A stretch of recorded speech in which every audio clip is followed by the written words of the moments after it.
Welcome back to the One Question Leadership Podcast. I'm Glenn Caruso, head football coach at the University of St. Thomas, and so happy you tuned in. You know, quite often we get so caught up in the daily grind of work or coaching or recruiting that we don't often take time to reflect. I would encourage everybody to take just a few minutes each day to try and see the bigger picture, to stop and realize that in the end, we're going to be judged on what we choose to believe, who we choose to love, and what we decide to leave behind in the hearts and minds of not just our players, not just our coworkers, but also our children. And remember, if we're doing it right, we're coaching football for life. Greetings, this is Ty Brown, and welcome to the One Question Leadership Podcast, where we highlight executive and organizational leadership. Be sure to follow us on social media at 1Q Leadership. Our guests today are Tremaine Jackson. Tremaine is the newly named head coach at Colorado Mesa University, Coach Tim Lester, who is the head coach at Western Michigan, and Coach Glenn Caruso, who is our recurring co-host and head coach at the University of St. Thomas. Greetings, gentlemen. Thanks for joining. Happy to be here, and congrats, Coach Jackson. Yes. Thank you, guys. Thank you, guys. Now, Tremaine, we have you on because you got this new head coaching job. And on this podcast, we like to focus on leadership and focus on vision and strategic thinking and those kind of things. And if you could tell us, you know, you went into the interview and you had to sell your vision to the university. And I imagine that's not something you came up with the week before going into the interview. Not at all. Right? So talk to us a little bit about coming up with that vision and then the actual vision you have for being a head coach. Yeah, so, you know, first of all, thank you for being here and can't wait to ask you guys my questions. But when I went into the interview, I had interviewed over 8 times on a campus. And so I felt like I had that process down. But like you said, this vision had been built up over 14 years. And so you kind of say, well, someday if I get that opportunity, this is what I would do. Someday I wouldn't. I don't care what day it is. I'm not doing that.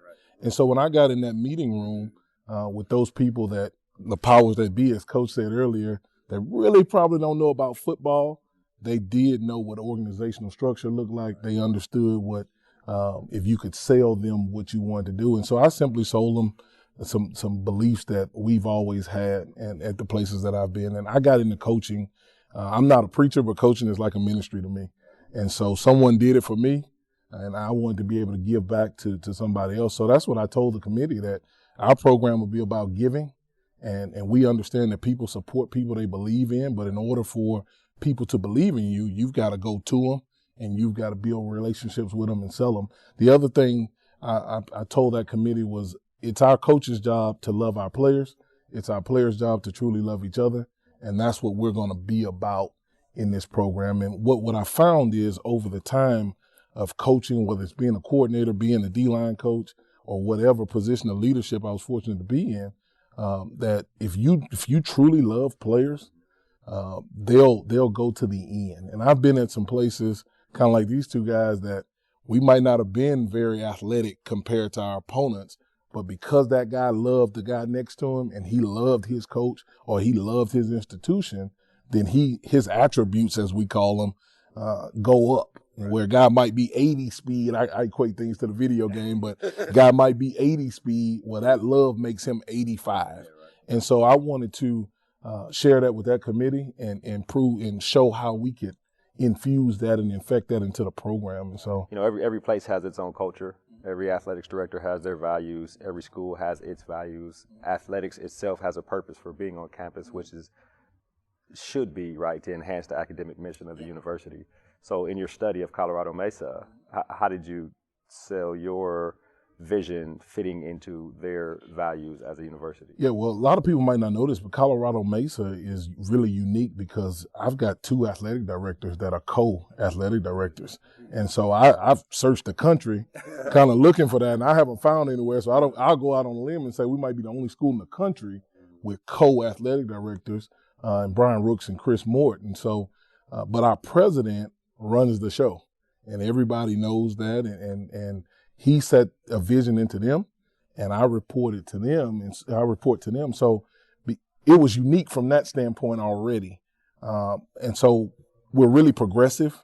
Colorado Mesa has grown really fast. It used to be a junior college, and we grew into a 4-year college with grad programs. So I knew that the football program was there for a reason. And our president, he wanted to move things forward. So I tried to go with a unique presentation. There's not a lot of guys in our profession that are truly standing on the forefront talking about loving each other and loving their kids, even when the kids don't love them back. And so I wanted to be unique in that aspect because of the places that I've been, like we talked about, in sharing that vision with them, and it fit the overall program. And I thought I got this opportunity because we all aligned and I was a good fit, and they were a good fit for me, especially being a first-time head coach. So I thought that was unique about our situation. So, Coach, we definitely want to spend our 15 minutes or so being forward-thinking, but you brought up something in the first answer that you had, and that you had been on. This was the 8th interview that you had been on, and I think that's very unique. So if you can just give us some insight as to what it takes to lace the boots back up 8 times or 7 times, right? And what you learned throughout that process that allowed you to hone your skills to be able to be in the situation you're in at Mesa. Yeah, the first time I went on an on-campus interview, I probably was horrible. I look back at it, I was nervous. I didn't really know who I was talking to. But it's kind of the word you just mentioned, insight. I figured out over those 7 times that I need to get my insight to people's eyesight, and where they could see what was burning inside of me, or what I felt like was burning inside of me. And so I tried to get it everywhere. I actually named my head coaching manual Insight to Eyesight, just so, hey, go read in this book what I plan to do in this program, and then I want you to be able to feel the passion and the energy and not be false. Like I'm just an old D-line coach that wants to sack the quarterback. And so I want you to know the type of passion that I'll put into this program. And so that's what motivated me. I grew up with my grandmother, and so my mom was there, but grandma really took me, and we were fighters. I didn't have the classy things that a lot of guys have. She was a fighter. And so I wasn't going to quit simply because I got told no. And so we live by a simple theme in my house that someday will turn into today fairly quickly. And so when we got the call, that they kind of kept me going, because I almost not applied to Colorado Mesa just because I had just come back from a head coaching interview at another place 2 weeks prior. And I was like, man, I'm worn out. I don't want to do that again. And just said, man, this could be the one. And so kept fighting on that deal. Congrats. Yeah, wow. Thank you. That's amazing.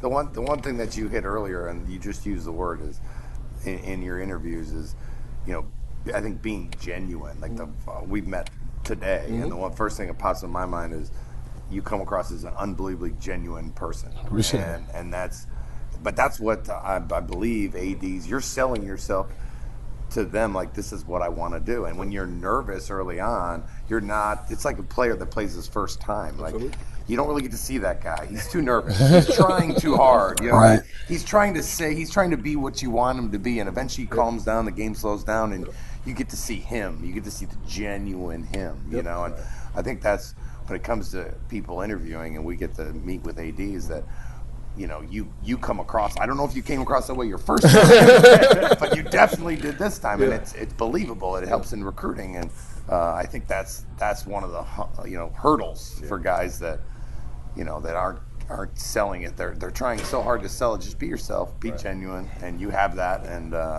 which you can see why the ADs they have 2 of them, which is interesting. Yeah, it is. Picking up on that, Tim, your first time you had to address the team as you're the head coach, right? Still haven't yet. Yeah. Oh, okay. So that's coming. It's coming. It's coming. Wait, how long ago did you get hired? I got hired December 23rd, and you guys will appreciate this. I get hired 2 days before Christmas. The university closes. I want to hire staff. I got to sit on my hands for 2 weeks. I called AD. I said, hey, while y'all sitting around drinking eggnog by the fire, I'm trying to get a staff together, and we got to post these jobs. HR will be open on the 6th. Yeah, right, exactly. We've been there. So we meet with the team January the 20th at 7 p.m. And I'm waiting for that moment. I've talked to them by phone, through text, but it's nothing like being able to get in front of them. So that's unique to this interview. So what do you want them to feel in that first meeting? Coach, I want them to understand that I'm here for them. That's the biggest thing. I told the committee the biggest recruiting visit is that night for me, because we want those guys to know that things are going to be different. We're going in a new direction. but I want them to understand that I'm open and honest about everything. Playing time, whatever. You can come talk to me about anything, but mostly I want you to be able to come talk to me about things off the field. Because football, I don't think it's very hard. You either can or you can't, and if you can't, we got to find a way for you to be able to fit. But the things that happen off the field are the things that are really hard for them to talk about. It was hard for me to go to my coach and say, hey, my grandmother doesn't have any money. I was embarrassed. I didn't know if he could relate to that. And so when I got into coaching, I wanted to become the guy that could. And I knew that there were others, but where I had been, there weren't many. And so I wanted to be different from that aspect. And that's what I wanted to know when we walk in the door. You know, I've been able to put together a pretty good staff, I think.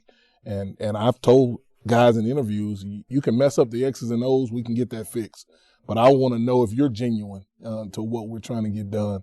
When you watch us, Coach, I want you to say that is a football team that truly loves each other, that plays with a lot of passion and enthusiasm. And that's what we got to get put in that first meeting. What an exciting time for you. I think we all look back to your first, and, you know, we all have kids, and you see your daughter and she's 15 or whatever it is, and you're like, you know, I love where we are right now, but I miss this. And you're right at the precipice of that. And so it's going to be interesting to follow your career, your school's trajectory, because like Grandma used to say, someday is going to turn into today, but from this point forward, with what you leave as far as a legacy, today is going to turn into someday and what you leave behind. It'll be interesting to follow that. You got 2 veteran head coaches here, 2 or 3 stops, couple stops here, both of them successful what they're doing. Do you have any questions for these guys? I do. I don't know if we got enough time, but I do. You know, my first question would be to you guys, when you hired the staff, when you were going through that process and when you got it finalized, how did you what was the feeling that you got it, that you felt like you got it pretty right? And I know, Coach, you've made some changes. Yeah. I've kind of followed you, and you had to make some changes. But when you first touched down and you said, all right, I got these 10 guys, I feel this way about it. Yeah, and you know, you're never going to be, we all want to be perfect, right? That's just what we want to do. But being able to make adjustments on the fly is something you have to do. And that's the hard part of coach. It's a lonely position. And so having to make changes and stuff, every time I interview, I'm getting better at it, you know. And the last time I interviewed was the best time by far, and it was last year, and I had a bunch of spots open. I got rid of a couple guys. I had a couple guys get coordinator jobs, which was really cool. I was happy for them. And so I had like 4 or 5 spots to open up. And I talked to a leadership company that gave me like 150 questions that I could choose from. And I really thought we did the most thorough job of interviewing, because I asked the same questions to all of them, and there were some really unique questions to give me some insight into who they are inside. You know, you know, we talked about, you know, who's your favorite coach. You know, who do you want to emulate? It's interesting because the guy can say Bobby Knight. He's going to tell me a lot about him. Right, wrong, or indifferent. Or is he going to say Dabo? Yeah. And I say any coach. You know, you could pick Mike Tomlin. I got a lot of Mike Tomlins. I got a lot of Dungy's. You know, and Tony Dungy's my guy that I would like to be. When, you know, that's how I picture myself, and just a lot of really good insight questions where I know what I want them to be, but you know, this company really helped me. You know, and I have all those. I could only pick like 6 of them. You know, but I had like 100 to choose from of really good questions that by the end were sitting around as a staff. I wish I would have done this every other time I hired. You know, because I think I would have. Gave me just a couple good the right question can tell you a lot. It's just like when you're talking to your players. Absolutely. You ask the right one, you're going to get more than just an answer, you know. And so I'm getting better and better at it every single time, because you want them to be aligned with you, but you don't want them to all be the same. You want them all types.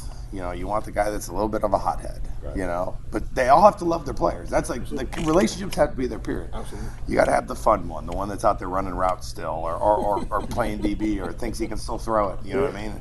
Like me some days, you know. But you got to have all types, you know, because it's amazing which you don't know. Yes, you want it to be the position coach that they really latch onto, but they need to be someone for that young man to latch onto. He might really respect his, you know, corners coach, but he might have a great relationship with the linebacker coach. That's great. He's got a coach and he's got a mentor. Like, now, if it's the same guy, that's how you draw it up in a book, you know. But you want all types, and you want to see how they work together. And so it ain't an easy job, but it's the most critical job, because they are you're the general. They're the lieutenants. You know, they're the ones that are going to have more and then you're going to pick a leadership council, which are the captains, and then you're going to have the soldiers, and there's going to be layers between you and them. That's the hardest thing we talked about earlier. Hardest thing about going one step further away from the players is, the relationship. It just gets harder because you're in charge of so much more, and hiring those guys is a very, very important part of trying to get a feel for who they are, because they're going to say the right thing. They're going to all answer. Most of the questions aren't hard to answer, so we tried to think like hard ones. They were like kind of weird, but it told me more about who they were. And knowing what the institutional assets are, because when you say you get to hire 10 guys, you looked at him when he said 10. You didn't look at the Division III guy and say, look at 10. Right. So I think understanding when we got there first, we had 3 full-time guys. Now we've scaled it out, we built it, and that's great. But I think understanding what your assets are, because you might have 4 or 5 or 6 full-time guys, and then you're going to have to find some GAs or restricted guys or part-time guys. Exact situation. But whichever the scenario is, I do think it starts with trying to find who your first-ring leaders are, the guys that are going to be able to the best of their ability carry your message. Much like you just said 10 minutes ago, we have 2 really capable co-ADs, but the president runs the show, right? So that those people are there to carry that president's message. And I'm a big believer that a lot of people think leadership occurs linearly, and I believe it grows like concentrically, like a tree, right? So if you cut a cross-section of tree and you look at it, you got those first rings, that first year that tree was born or planted, and that's what you're looking to hire. So I think that although Tim is right on with there's got to be diverse personalities, there's got to be guys that fit together, the guys that you're yin to my yin, whatever it might be, at the beginning, I think attitude and culture to carry your message is put at a premium, and especially when you're in a scenario where you don't have 10 or 11 full-time assistants, where you cannot afford to make a mistake on a guy. I think that's probably the biggest thing early. Logistically, one of the things, and I just wrote in my notes to reach out to Tim after this to get those questions, because I can't afford that agency, but I can afford to text him, right? Because I just mentioned I need those 3. But I will say, I'll send them. I love the idea of who's your favorite coach and why and those types of things, but allowing someone to interview you, and not because, hey, this is a completely democratic, not that, you're still the boss, but to the point that Tim was making earlier, where when you go on an interview and you're trying to please them, you don't get a chance to get to know them. So I always like to turn it and say, there's usually a portion, 45 minutes to an hour, where I would allow them to interview me. And if the kid sits there and says, well, I have no questions, well, I'm saying, how thoughtful are we about this whole process? Because we're going to tie ourselves to each other. And if he opens up and really gives me some good insight, then I think he's a pretty introspective young man. Now, here's another question I have for you guys. How did you instill your culture into your team when you had your first meeting? What was it like for you guys? For me, it wasn't a meeting. I'm not a destination guy, so I never try and put any premium on any one moment unless it's between like 1 and 4 o'clock on Saturday afternoons. That's the only thing. No. So ours was, I actually was very intentional with trying to downplay at the beginning and saying, guys, trust is built over long periods of time, very, very slowly, and we're going to build that trust, but it's going to have to be a number of data points in a row. So I didn't want to go in there and set up some big fire and brimstone speech, and a lot of people I think would, if they knew me, they would assume that's the way we did it, but I didn't want them to think it had to be one magical gesture. I mean, right now we live in an era of the superlatives, right? So you flip on ESPN and it's the top 10 biggest hits, right? Or you come home, my 6th grader comes home from school and he wants to talk about the fastest animal or the biggest tree or whatever it is. It's all superlatives. When in reality, mental toughness and being a great playmaker is making the routine play routinely, right? And the same thing is built with trust. I don't think, there might be another interviewer that's actually better than Ty Brown in this world, right? There might be, who knows? But I do know this, over many years, the mental toughness of following through and doing what you're supposed to do is what makes me attracted to the path that he's on, right? I think the same thing applies in the message for the players, because guys, I'm not going to earn your trust today, and you're not going to earn my trust today. Today's going to be step 1 of a huge journey. Yeah, and that's probably the biggest thing is you're going to pick the things you want to say, and those things have to be the things you say for every time you're with them. You know what I mean? It takes repetitiveness. Relationships aren't they don't just pop up out of nowhere. It's a journey, and it's a fun journey, and it's important for them to know that you're in it with them, and that your door is open, It's important to kind of lay out your vision so they hear it, but you're going to have to lay out your vision every single day. I mean, eventually they're going to know it. They're going to be at your second year in, they're going to ask a question about one of your sayings, and they're going to be able to rattle it off. But that's not going to happen in day one. You know what I mean? So you get them fired up. I mean, once again, if you're genuine and not nervous, which you will be a little nervous, my one at Western was the most nerve-wracking one that I had, because it happened in like 3 hours. I got offered the job, got in the car, drove 3 hours, signed my contract, walked in, boom. And I didn't know I was getting the job till like noon. And I talked to him, maybe it was 5 o'clock I met with him, and I got the call at like 1 o'clock. And with a 3-hour drive in the middle, my wife was driving, I was writing like what I wanted to say. And it just happened really fast. So I'd done it before, which helped. But if you're genuine, I believe, because this is your first chance to build that relationship that you're talking about. You know what I mean? So I don't think, like Coach said, there's nothing, you could go in there and scream a bunch of stuff, and getting them excited on that day. 1 to 4 on Saturdays is what's really going to matter, But them knowing that you have their backs, and you're going to do, hard things, and you're going to do it together. And I think those are the messages that it's your first chance of many to hit those things you want to hit. You know what I mean? Yeah. I'll give you a failure of mine that I think could be of help to you. So University of St. Thomas was our second head coaching job. Our first head coaching job was at a little school down the road called McAllister. 23 kids in our first team meeting, and boy, it was a total rebuild. Senior class was 1-29. I think the one win was by forfeit. So we had a long way to go, right?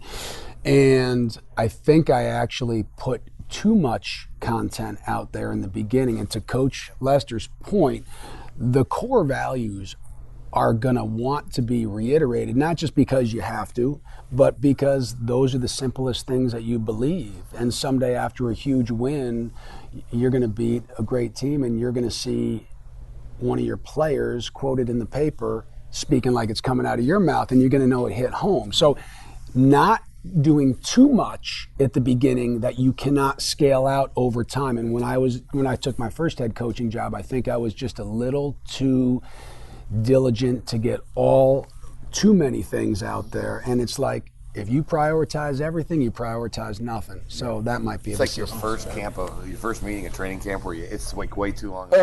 You have so much information to give them, and everybody's asleep in the room because it's just like, and your trainer comes in and talks, and your compliance person comes in and talks, and it's just too much. Yep. And we had a meeting just the other day that there was too much. We were going over the off season, and I made them, like, when their strength coach went, I finally made everyone get up and walk around. Like, come back in 3 minutes. Like, this has been way too long of a meeting because it's too much content, And you do. That's a great point. Is you want to hit your big things. You want to get them excited about the relationships and what's going to happen, and you're gonna have tons of time to give them everything else. And being human and fallible, and saying, guys, this is what I believe, but I'm not gonna lie to you. I don't know. I say this all the time because I'm not the smartest guy in the room, and I'm not being like tongue in cheek. Like I don't know everything that we're gonna do, but I'll tell you what, we'll figure it out together. And when I know, we'll go. So that'll always come about.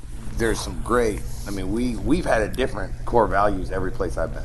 Because I make it's theirs. I'm not out there taking hits anymore, thank God. But I mean, we had a company come in and work with our core values, same one that worked with Clemson. That's how I got hooked in with Dabo, and it was unbelievable. And they choose, like, what do you want to be about, and it'll be similar because every place you go is going to have you. You know what I mean? But the players are going to be different. If you go to Mississippi State next, it's going to be have different players than you're going to have at Colorado Mesa, So I think I think it's one of the biggest things we've done everywhere I've been is the culture's been ours at that place, including the players, because I didn't really come up and say anything about core value other than what I believe in, and then we are going to come up with the rest. Because once they have ownership in whatever those core values are, now you got them, because it's theirs, it's yours, it's ours. You know what I mean? And giving them some input on that, as opposed to just going and saying, we're going to be this, we're going to be that, we're going to be that. Like, there's certain things that you need to help me. I need your help. Right. Like you open up that door, and that's all you want them to feel. You want to feel excited about what the future is and the relationships, but you want to know that they're going to be a part of it, and then you get to work because it's going to take time to do that. It'll be an exciting I mean, I don't Absolutely. know how much having this much time to prepare. I mean, I had 3 hours, but I don't know if I. That might have actually, knowing you, that might have served you well, honestly. Really. I'll talk forever. No, but I mean, it came off genuine because you had to speak from your heart. I don't think I would want a month. I think that would be too much. I'd be twiddling my thumbs, That no would be doubt. too much for me. Well, I've been practicing in cars. I mean, guys, like for years. I'm like, okay, driving from Sioux Falls, South Dakota to Houston, Texas for the holidays, you go, well, what can I do? I'm going to listen to a press conference, then I'm going to practice what mine would be like. Yeah. And I'm going to listen to a team meeting when they follow them around. I'm going to practice what mine. So I feel like I've been practicing this. And I practiced for that press conference for 5 years and didn't say anything that I said in the car. And There was a press conference. Coach Rivera just got hired a week ago, maybe 2 weeks ago, right? And if you watch, we sat down as a family and watched the press conference because when our kids, I don't care what our children are going to do in life, but they will be able to speak in front of people and share a message like a preacher. I promise you that. That's the one thing. So we watch press conferences, and so as a family, we watched that one. Now, Coach Rivera is a very thoughtful, very eloquent guy. I mean, just a sharp guy. And if you watch the first 4 minutes, what we were talking about was he had all of his, now he had even been through this before, right? And he had all of his bullet points that he wanted to get through. And he got through all those bullet points and all the things were said. But when the press conference really took off is when he said, so that's who we are, and I'll open it up for questions. And then when there were no bullet points to refer to and all those things, and it was just him speaking from his heart, it's like the whole conversation blossomed. And that's what you're going to be able to do is if you can do it where you don't look at the notes and you'd have, hey, 3 words, right, or whatever it might be, and then just be you, man, right? Coach said that earlier, that the information that he got from PJ, hey, be you. I was like, yes, I'm going to steal that one too. It's just like PJ texts me. Forward that text. All right, well, gentlemen, this has been an excellent conversation, Tremaine. I'm sure you probably could ask 1,000 questions to these guys. I'll get their emails. But I think I can speak for Coach Lester and Coach Caruso to wish you luck here when you address the team, when you move forward in the spring, when you move forward in the summer, and you had an opening kickoff on your first game. We really appreciate you joining us here on the One Question podcast. Thanks so much to you guys. Best of luck. Looking forward to watching. That was Coach Tremaine Jackson, newly minted head coach at Colorado Mesa University. We're joined by Tim Lester. He is the head football coach at Western Michigan University, and Coach Glenn Caruso, recurring guest host here on the One Question podcast and head football coach at University of St. Thomas. And of course, I'm Tai Brown with One Question. And keep in mind, the role of a leader is to create and maintain an environment that people want to be a part of. And as always, be better tomorrow than you are today.